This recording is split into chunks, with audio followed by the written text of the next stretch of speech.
The pre-dawn gloom still clung to Cypress Cove, a coastal Oregon town typically lulled by the rhythmic whisper of the Pacific. Today, however, the silence felt stretched, brittle, poised to snap. Arthur Jenkins, a man whose 70-odd years had etched themselves into the kindly creases around his eyes, strode along Eucalyptus Street, his old Labrador, Buster, trotting faithfully at his side. It was their sacred morning ritual, a silent communion with the crisp, salt-laced air and the first tentative light filtering through the Douglas firs. Buster, usually content to sniff at familiar lampposts and the occasional dewy patch of grass, suddenly veered left with an uncharacteristic urgency. His tail, normally a cheerful flag, stiffened. A low growl rumbled in his chest, quickly escalating into a series of sharp, frantic barks directed at a familiar blue-green recycling bin. It sat innocently enough at the curb of a stucco house, awaiting the weekly collection. "Buster, what in blazes has gotten into you?" Arthur grumbled, tugging gently on the leash. But the dog was unyielding, paws digging into the grass, snout nudging vigorously at the bin's closed lid. There was something in Buster's intensity, a primal alarm, that prickled the hairs on Arthur's neck. It wasn't the usual squirrel or cat indignation. This was different. Reluctantly, Arthur approached, his heart beginning a faint, uneasy thrum. He peered at the bin, expecting to see a curious critter, perhaps a raccoon having made a midnight feast. He leaned down, his joints creaking, and tentatively lifted the hinged lid. The world tilted. A smell hit him first, a cloying, metallic stench that caught in the back of his throat, sickeningly sweet and utterly wrong. It wasn't the usual garbage smell, not even the putrid tang of spoiled food. This was deeper, fouler, something that spoke of decay, of violation. Beneath a scattering of cardboard and plastic bottles, a large black garbage bag lay slumped. Its shape was profoundly, horrifyingly wrong, too dense, too irregular, not the soft, yielding contours of household waste. And clinging to the inside rim of the bin, glistening faintly in the anemic dawn light, were smears of something dark and viscous. Congealed blood. Arthur gasped, a strangled sound that barely escaped his lips. He stumbled backward, dropping the lid with a clatter that echoed too loudly in the sudden, dreadful quiet. Buster, sensing his master's terror, ceased barking and whined softly, pressing against Arthur's trembling leg. His mind reeled. Asterisk. No. This isn't real. Asterisk. But the smell, the sight, the cold, irrefutable evidence of something unspeakable burned themselves into his consciousness. His hand shook so violently he almost dropped his old flip phone. He fumbled with the buttons, his vision blurring, trying to dial 911. The numbers swam. "Hello? Yes, I need to report something," he stammered, his voice a reedy whisper. "On Eucalyptus Street. A recycling bin. Oh God. It's awful. There's blood. And a bag. I think it's human." He fought for breath, the words catching in his throat, each syllable a shard of glass. The idyllic calm of Cypress Cove, the very essence of its peaceful existence, had been shattered irrevocably. Miles away, on the other side of town, David Vance checked his watch for the third time in 5 minutes, a knot tightening in his stomach. It was 8:45 a.m., 15 minutes past the scheduled pickup time for Lily, his 7-year-old, and Ethan, his 5-year-old, from Little Acorns Preschool. Eleanor, his ex-wife, was always meticulously, painfully punctual, especially when it came to their children. Punctuality was a virtue she held sacred, a testament to her unwavering dedication as a mother and a preschool teacher. The cheerful yellow building of Little Acorns, usually a beacon of vibrant chaos at drop-off and pickup, seemed to mock him with its normalcy. Children's laughter drifted from within, oblivious to the quiet dread now coiling in David's gut. He pulled out his phone, his fingers already hovering over Eleanor's contact. He'd tried calling her 10 minutes ago. No answer. Head sent a text. Asterisk. Hey, Eleanor. Just wondering where you are. Kids are waiting. Everything okay? Asterisk, no reply. The silence on the other end of the line, the absence of the familiar ping indicating a read message, was starting to feel less like a minor inconvenience and more like a warning. He tried again, the phone ringing 4 times before cutting to voicemail. I'm starting to worry. He ended the call, the words hanging in the air, waited with an apprehension he couldn't quite shake. Next, he called Georgia Vance, Eleanor's mother. Georgia, sharp as a tack despite her years, answered on the second ring, her voice laced with immediate concern. David? Is everything all right? Eleanor usually calls me first thing in the morning. That's just it, Georgia. She hasn't. And she's 15 minutes late picking up the kids. Her phone's going straight to voicemail. A beat of silence. That's not like her, David. Not at all. Did you try the house? Not yet. I thought maybe she just got held up. But now, he trailed off. The unspoken fear palpable. Eleanor would never keep the kids waiting, not without a damn good reason. Their amicable divorce had never dulled his respect for her as a mother, nor diminished the underlying affection he still harbored. I haven't heard from her since last night, Georgia continued, her voice tightening. She mentioned she had a date. Online dating, you know. Said it went well. David's stomach dropped another inch. A date? He'd forgotten about that. Eleanor had been tentatively dipping her toes back into the dating pool after their split, a process he supported but also viewed with a quiet, paternalistic concern. I'm going to head over to her place, David announced, his decision firm. I'll call you back as soon as I know anything. The drive to Eleanor's small, charming house was a blur. The familiar streets, usually a comforting backdrop to his life, now seemed to press in. The ordinary houses morphing into silent witnesses. Eleanor's home, a cozy haven nestled behind a riot of vibrant flower beds, her pride and joy appeared deceptively serene. He pulled into the driveway, his heart hammering against his ribs. The front door, a cheerful robin's egg blue, was slightly ajar, not broken in, not forced, but just unlocked. A small sense of relief, quickly swallowed by a surge of deeper unease. Eleanor was meticulous about security. Eleanor? He called out, pushing the door open wider.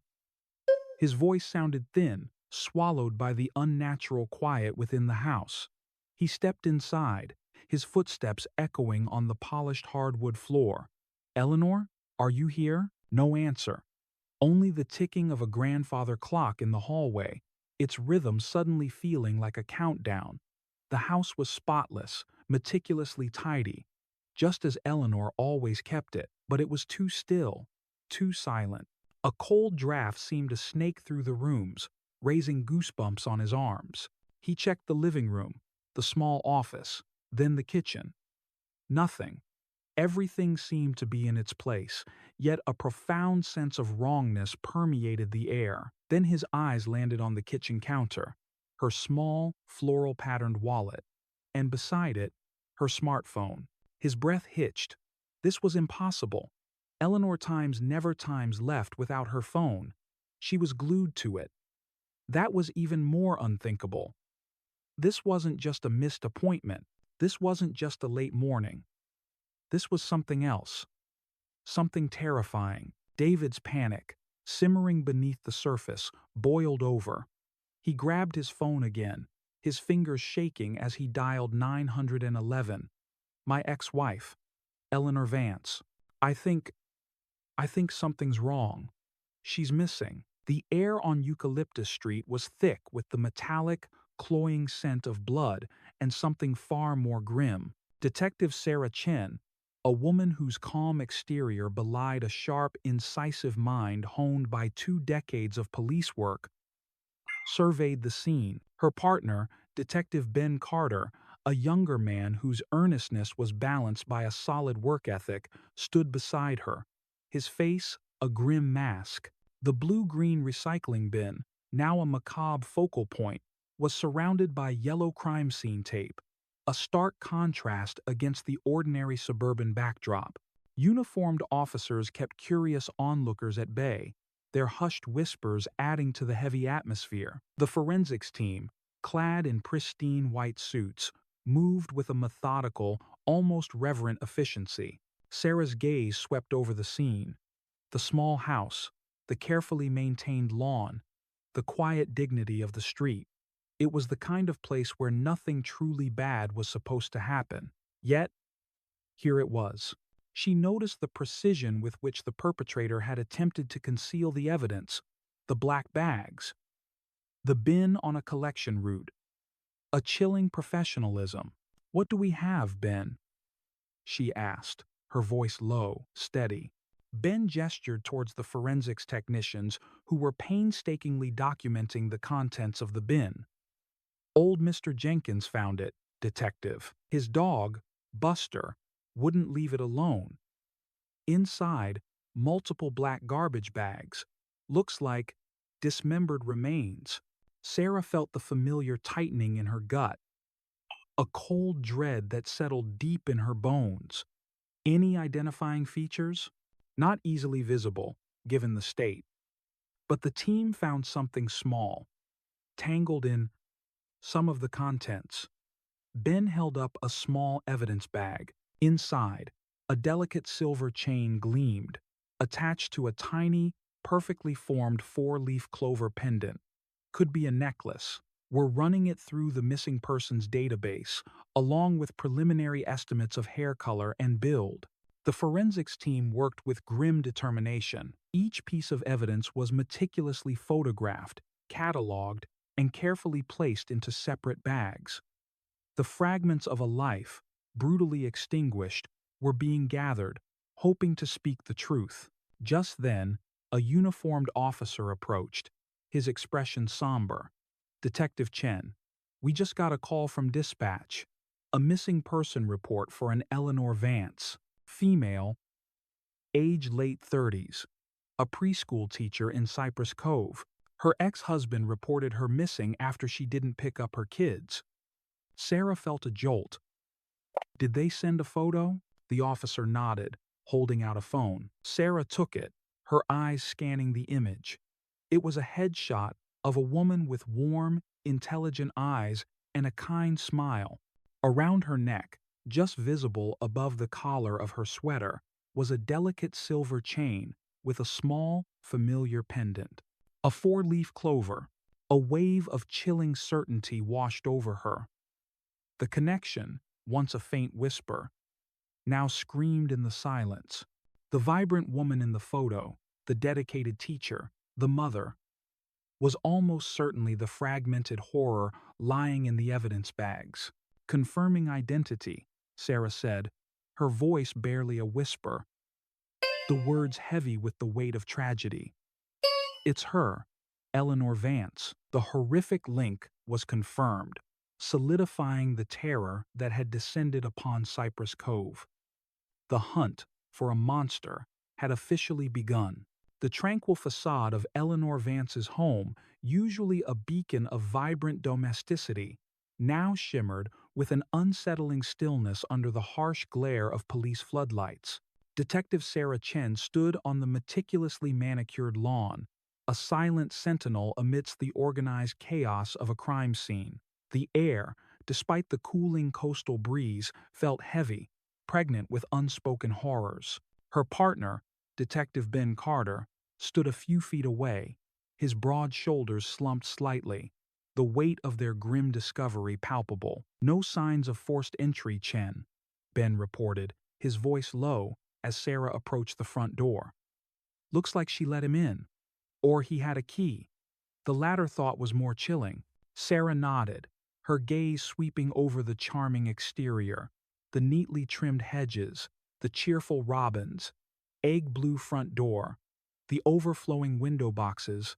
Eleanor had so lovingly tended. It was a home that radiated warmth, a stark, sickening contrast to the cold, clinical reality of their presence. She stepped inside, the familiar scent of lemon polish and blooming lilies replaced by the acrid tang of forensic chemicals. David Vance was still there, huddled on a kitchen chair, wrapped in a blanket provided by a sympathetic officer. His face was ashen, eyes wide and unfocused, fixed on some unseen horror beyond the walls. Georgia, Eleanor's mother, sat beside him, her hand clutching his, tears silently tracking paths down her weathered cheeks. Sarah offered them a brief, empathetic glance before turning her attention to the house. The living room was, as David had noted, meticulously tidy. Too tidy, perhaps. A pristine cream rug covered the hardwood floor. A few throw pillows plumped on the sofa, a magazine precisely aligned on the coffee table. It spoke of a desperate, hurried effort to erase, to sterilize. Sarah's eyes narrowed, her detective's intuition screaming at the forced normalcy. Luminol team, let's start with the living room, she instructed, her voice cutting through the hushed professionalism of the forensics crew. The room plunged into an eerie darkness as the technicians turned off the lights and donned their protective gear.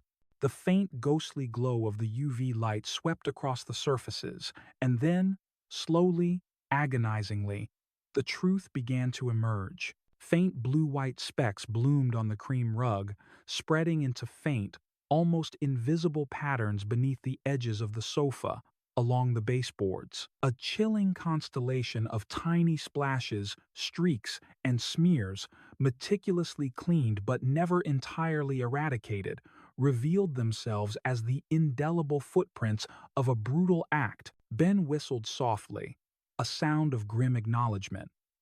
Someone put a lot of effort into cleaning this place. Too much effort, Sarah corrected, her voice tight. When there's no visible evidence of a struggle, but undeniable evidence of blood, it means the perpetrator wasn't just violent. He was calculating. He stayed. He cleaned. He tried to disappear at all. The thought sent a shiver down her spine. The victim, dismembered and discarded, but the crime scene itself almost perfectly wiped clean. It was a level of cold-bloodedness that defied comprehension. One technician pointed to a larger, more distinct stain that glowed an alarming cerulean under the UV light, partially hidden where the rug met the wall. Detective, significant spatter here. Looks like the initial impact. Sarah knelt, her gaze tracing the ghostly outlines.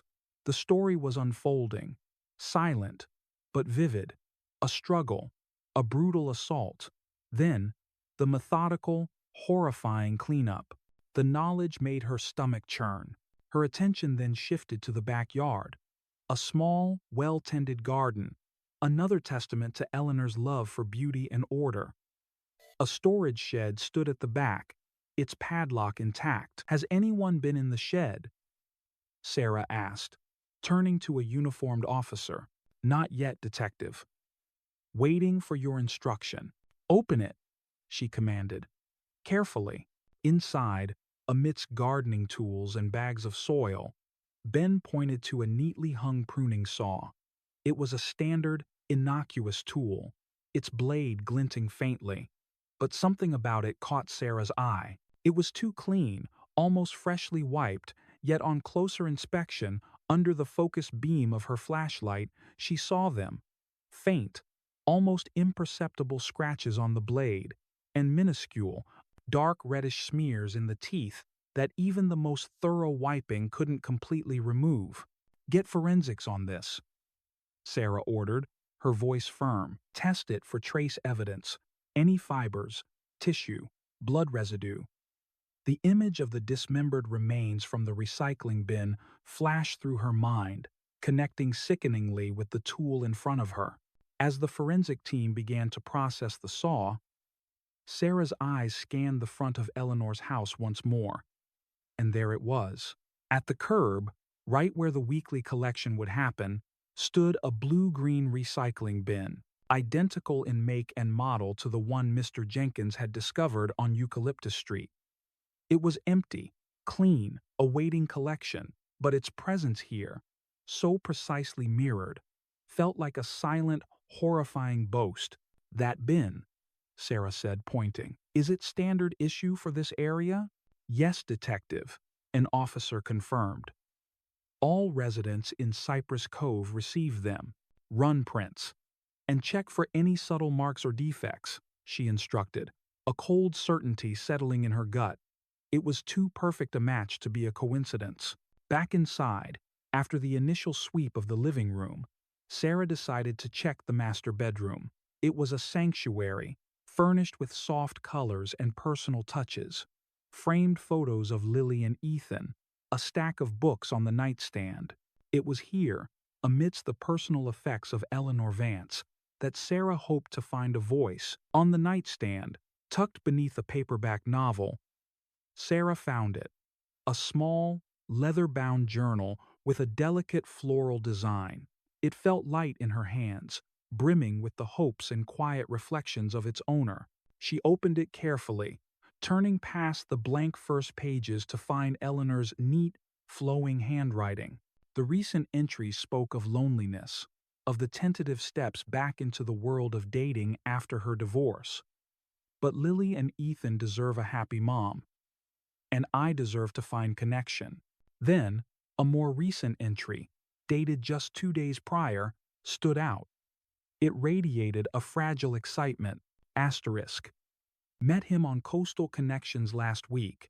His name is Marcus Thorne, so charming, incredibly intelligent. And he actually listened when I talked about the kids. He loves baseball, just like David used to. We're going to the Mariners game on Saturday, then dinner at the Old Catch. I have a really good feeling about this. Maybe this time. Asterisk. Sarah's breath hitched. Asterisk. Marcus Thorne. Asterisk. The name, once an innocuous detail in a victim's personal diary, now echoed like a death knell in the silent room. This was it. The red thread. Thin and fragile, yet strong enough to pull them directly to their suspect. The name Marcus Thorne ripped through the quiet halls of the Cypress Cove Police Department like a sudden gust of icy wind. Within an hour of Sarah Chen's discovery, a rapid background check was initiated. What they found painted a stark, disturbing picture. A stark contrast to the charming persona Eleanor had described. Marcus Thorne, age 41. Not a clean slate. Far from it. His rap sheet was a patchwork of escalating incidents. Multiple arrests for assault, often fueled by alcohol or other substances. Disorderly conduct charges that hinted at explosive temper. A botched convenience store robbery attempt 5 years prior, and a more recent probation violation tied to a domestic disturbance with a previous girlfriend. Though no charges were pressed by the reluctant victim, the system had flagged him, repeatedly, as volatile, unstable, dangerous. Looks like our charming Marcus has a bit of a temper problem, Ben muttered, scrolling through the digital records, a grimace on his face. And a history of not being able to control it. Has a classic Jekyll and Hyde, Sarah observed, her voice cold, polished on the surface, but with a deep, dark well of aggression underneath. The kind who knows how to charm his way into people's lives, then reveals his true self when he feels comfortable or threatened. She imagined Eleanor, bright-eyed and hopeful, encountering this man online. The algorithms, the curated profiles, obscuring the truth. Armed with this information, a patrol unit was dispatched to Marcus Thorne's apartment. He was invited to the station to assist with the investigation. They wanted to see his performance, to gauge his reaction, to let him weave his own web of lies. Marcus Thorne arrived an hour later, looking exactly as Eleanor had described in her journal. Handsome, impeccably dressed in a crisp shirt and dark jeans, his dark hair neatly styled. He exuded an air of easy confidence, even a hint of manufactured sorrow. He shook hands firmly, met their gazes with an open, if slightly too eager, expression. He looked utterly normal, utterly harmless, a predator in plain sight. He was led to Interrogation Room 3, a sterile box of cinder block walls and a single metal table. Sarah and Ben sat opposite him.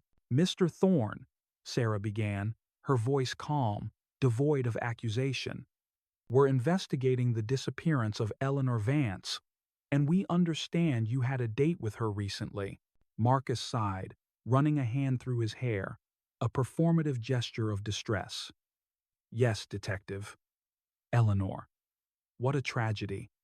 Is she all right?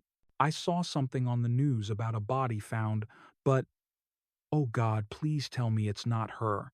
His eyes, a striking shade of blue, seemed to glisten with concern. "We believe it is her, Mr. Thorne." Ben interjected, his voice firm, watching for any flicker of genuine emotion. "We need to understand your last interaction with her. Can you tell us about your date?"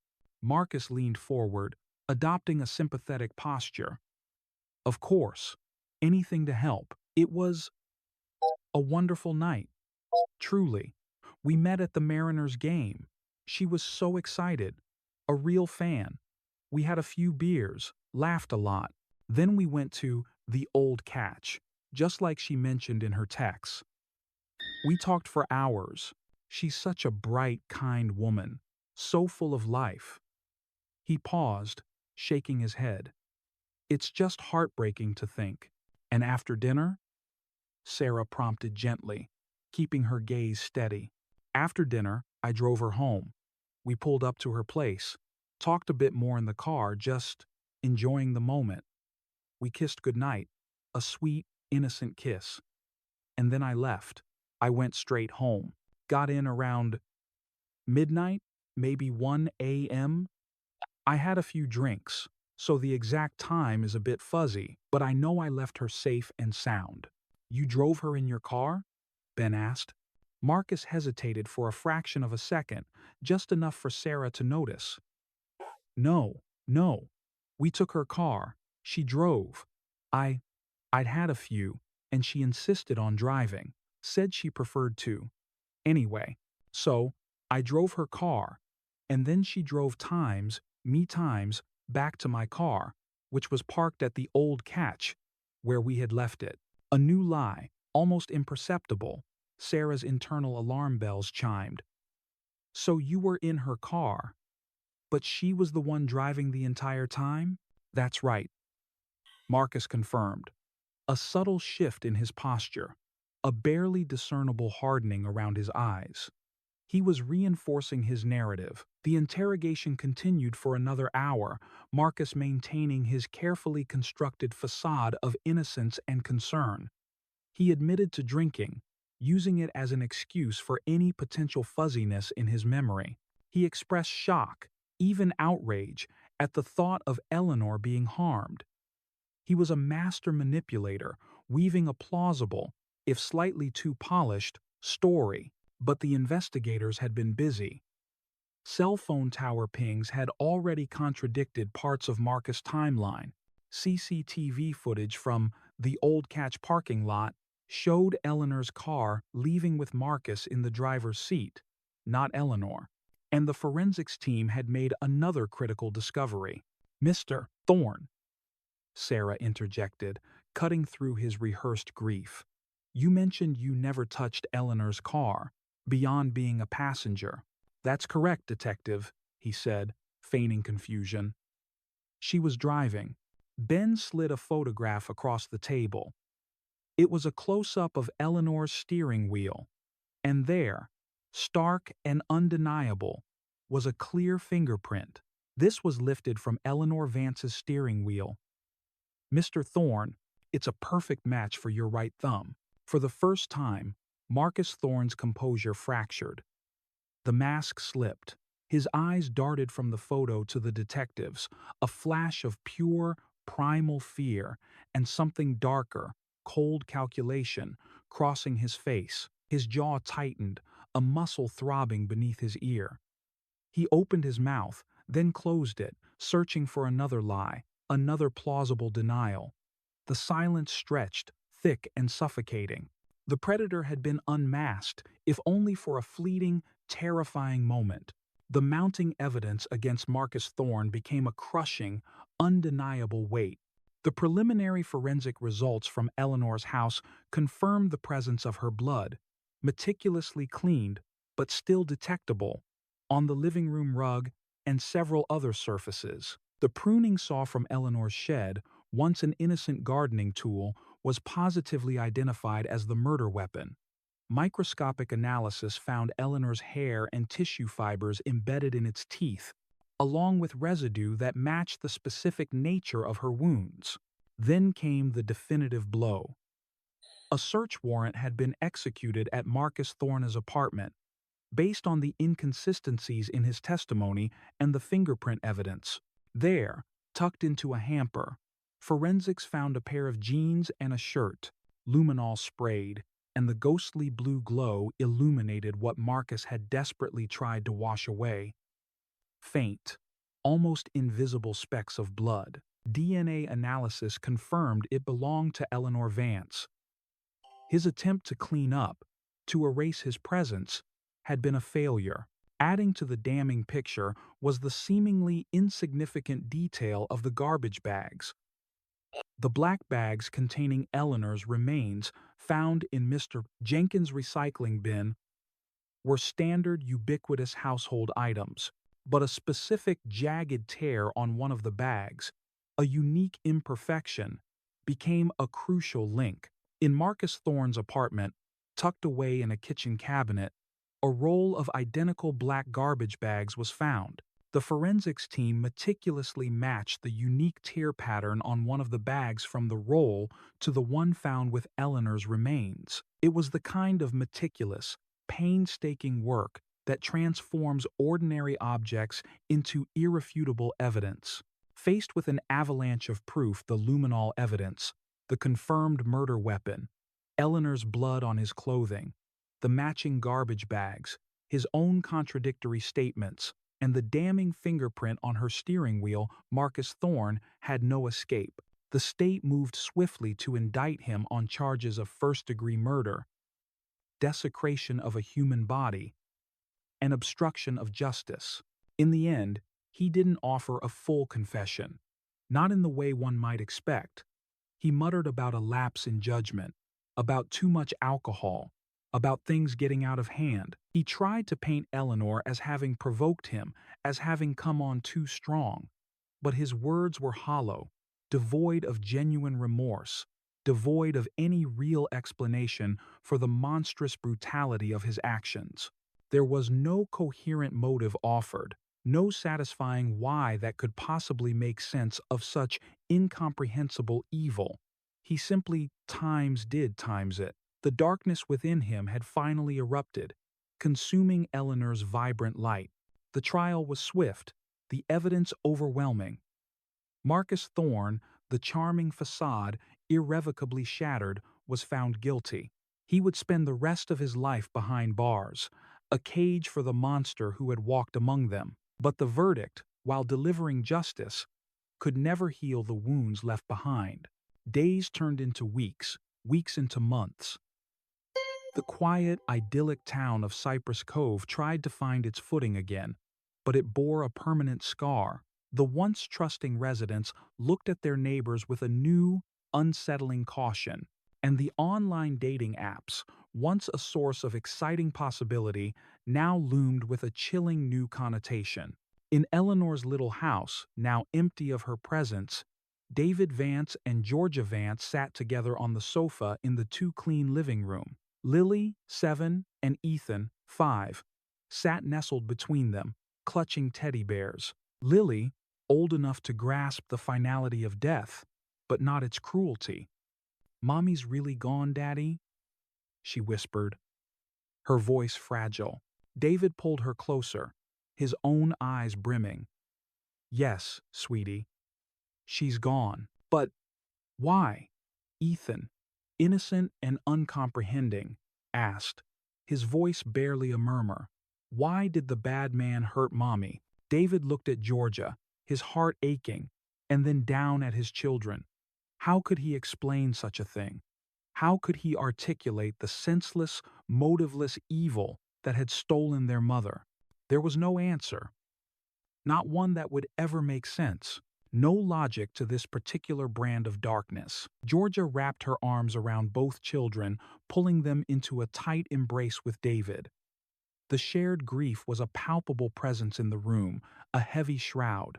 The question, why, hung in the air, echoing not just from the innocent lips of a child, but from the depths of every heart touched by Eleanor Vance's vibrant life, now brutally extinguished. It was a question that would haunt them forever, a stark reminder of the hidden dangers that lurked behind smiling profiles and curated charm, where predators could, and did,